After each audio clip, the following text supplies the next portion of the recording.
तो कांग्रेस के प्रवक्ता पवन खेड़ा को आपने सुना, जो जाहिर है चुनाव नतीजों पर गदगद है, और उन्होंने भी वही बात बोली कि जो चुनी हुई सरकारों को अस्थिर करने का काम करते हैं उनके मुंह पर यह करारा तमाचा जनता ने लगाया है।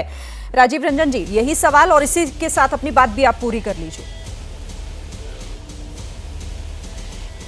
देखिए, सबसे पहली बात है शिरीन जी, जो नतीजों का विश्लेषण करने का पूरा अधिकार है, कांग्रेस को दावे करने से भी हम मना नहीं कर सकते हैं।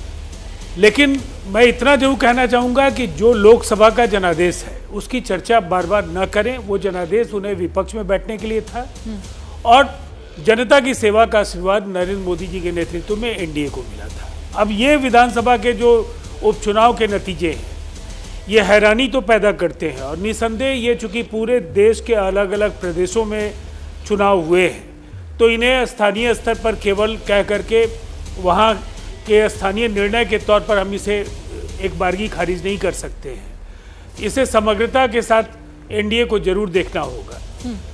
मैं बिहार पर जरूर कहना चाहूँगा, बिहार में लोकसभा चुनाव में 177 विधानसभा क्षेत्र, जो 243 विधानसभा क्षेत्रों का प्रदेश है बिहार, वहाँ 177 सीटों पर हम लोगों को बढ़त मिली थी।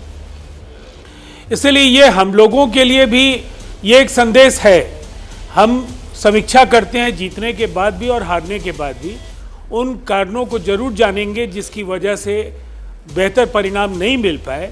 लेकिन बिहार की एक जो जमीनी सच्चाई एक बार फिर उभर कर आई कि तेजस्वी यादव ने चाह करके भी जो भी उन्होंने मेहनत की, लेकिन इसके बाद भी तेजस्वी जी की स्वीकार्यता बिहार की राजनीति में नहीं है, इसलिए कि उनके उम्मीदवार की करारी शिकस्त हुई है।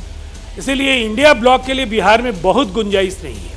अच्छा, ठीक है, चलिए, आप कह रहे हैं कि गुंजाइश बिहार में नहीं है, तो इसका जवाब मैं जूही सिंह जी से ले लेती हूँ। जूही जी, बार बार देखिए, चाहे बीजेपी हो चाहे एनडीए के जो दूसरे दल के प्रवक्ता हैं, वो ये कह रहे हैं कि भाई लोकसभा चुनाव के नतीजों का तो आप एक अलग ही तरीके से नैरेटिव सेट करना चाह रहे हैं, क्योंकि वहां जनता ने ये तय किया था कि आप लोग विपक्ष में बैठेंगे और वही हुआ है। और उपचुनाव के नतीजों से कहीं बहुत ज्यादा उम्मीदें तो नहीं लगाई जा रही है, क्योंकि महाराष्ट्र की बात आप कर रहे हैं, आप बात कर रहे हैं कि आगे आने वाले जो चुनाव हैं उनमें आप लोगों को बल मिलेगा, तो ये बहुत जल्दी तो नहीं हो जाएगा? राजीव रंजन जी की बात आगे बढ़ाती हूँ। 37 सीटें हमने लोकसभा में उत्तर प्रदेश में जीती हैं। अयोध्या जीती है, चित्रकूट जीती है, श्रावस्ती जीती है, बलिया, हमारी जो परंपरागत सीटें हैं उसके अलावा सलेमपुर, गाजीपुर, आपके एक बड़े नेता को हमने सुल्तानपुर में हराया है। इसका मतलब अगर हम इसको एक्सट्रपलेट करें जैसे राजीव रंजन जी कर रहे हैं तो 250 से अधिक सीटों पर विधानसभा सीटों पर समाजवादी पार्टी विजयी हुई है। इसका मतलब हम सरकार बनाने के बिल्कुल जनता ने हमको जनादेश दिया है। आज उपचुनाव के नतीजे आए हैं, लोकसभा के बाद ये उपचुनाव हो रहे हैं, और इन उपचुनाव में सबसे बड़ी बात यह है कि आपने कुछ विधायकों को एक राज्यसभा सीट के लिए इस्तीफा दिलवाया था, वो लोग हार गए हैं। यही आपने उत्तर प्रदेश में किया।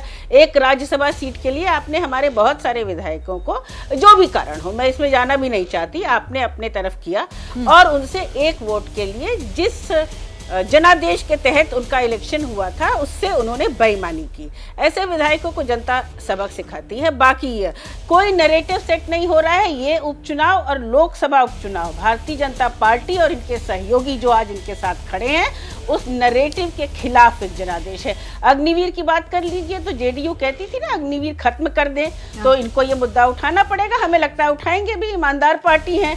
साथ ही जाति जनगणना बिल्कुल पूरे भारतवर्ष में कराएंगे, इन्होंने बिहार में कराई। पता नहीं जो हाईकोर्ट ने खारिज किया था उसके लिए अपील की है कि नहीं, ये बेहतर जानते होंगे। साथ ही बहुत सारे मामलों में हमारी सहमति है, हम जनमानस के मुद्दों पर चुनाव लड़ते हैं। भारतीय जनता पार्टी की एक कार्यकारिणी बैठक भी हो रही है 14 तारीख को, और बहुत सारे इनके बयान भी आए हैं। रमेश चंद मिश्रा का बयान आपने खुद सुनाया कि कितनी बुरी हालत है। मोती सिंह जो एक बहुत ही पुराने नेता हैं, वो कह रहे हैं कि भारतीय जनता पार्टी में सम्मान ही नहीं है, क्योंकि भारतीय जनता पार्टी ने बहुत सारे अन्य पार्टियों से तरह तरह के प्रलोभन देकर नेता तोड़े हैं। तो भारतीय जनता पार्टी का मूल कार्यकर्ता अब है कहाँ? और भारतीय जनता पार्टी शाजिया से बात करूंगी, लेकिन उससे पहले वरिष्ठ पत्रकार हमारे साथ विजय त्रिवेदी जी हैं। विजय जी, लोकसभा के बाद क्योंकि ये उपचुनाव विधानसभा का, क्या मैसेज देख रहे हैं आप इसके पीछे? ये जो नतीजे हैं, इंडिया गठबंधन गदगद है और कहा जा रहा है कि ये बीजेपी के लिए, एनडीए के लिए बहुत बड़ा झटका है। तो सर मैसेज क्या है इसके पीछे? कि शिरीन जी, मैसेज की चर्चा सभी लोगों ने की है, लेकिन एक तो मैं शाजिया जी को बधाई देना चाहता हूँ कि जिस तरह से उन्होंने मैंडेट को स्वीकार किया। ये नहीं किया कि ठीक है ईवीएम की वजह से गड़बड़ हो गया, इलेक्शन कमीशन की वजह से गड़बड़ हो गया। जनादेश को स्वीकार करना एक पॉलिटिकल पार्टी का एक ठीक तरीका, बेहतर तरीका है। उपचुनावों को नैरेटिव की तरह से तो नहीं देखा जा सकता कि अब जो है पूरी हवा इंडिया गठबंधन के लिए हो जाएगी या बीजेपी हार जाएगी, लेकिन ये एक मैसेज है भारतीय जनता पार्टी के लिए, जैसे जो हिमाचल में हुआ और अभी जिस तरह से उत्तर प्रदेश में भी चर्चा हो रही है कि आप पार्टियों को तोड़कर जो विधायक ला रहे हैं उनको जनता स्वीकार नहीं कर रही। हालांकि नतीजा आ जाए, कल भी मध्य प्रदेश महाराष्ट्र में कांग्रेस के कुछ विधायकों को तोड़ लिया गया, वहाँ पर क्रॉस वोटिंग हुई है विधान परिषद के चुनावों में, तो वो एक मैसेज है।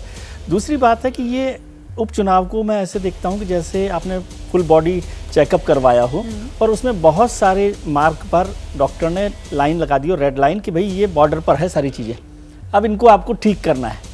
मतलब इसका मतलब ये नहीं कि आप बिल्कुल आपको हार्ट अटैक होने वाला है, लेकिन बॉर्डर पर हैं ये सब चीज़ें और इनको ठीक करने की ज़रूरत है। हाँ।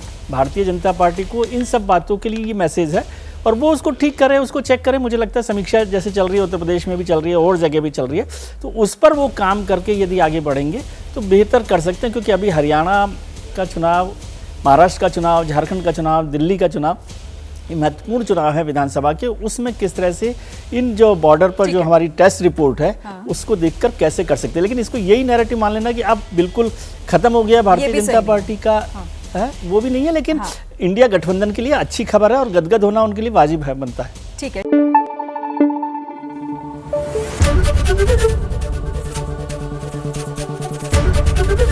एबीपी न्यूज़ आपको रखे आगे।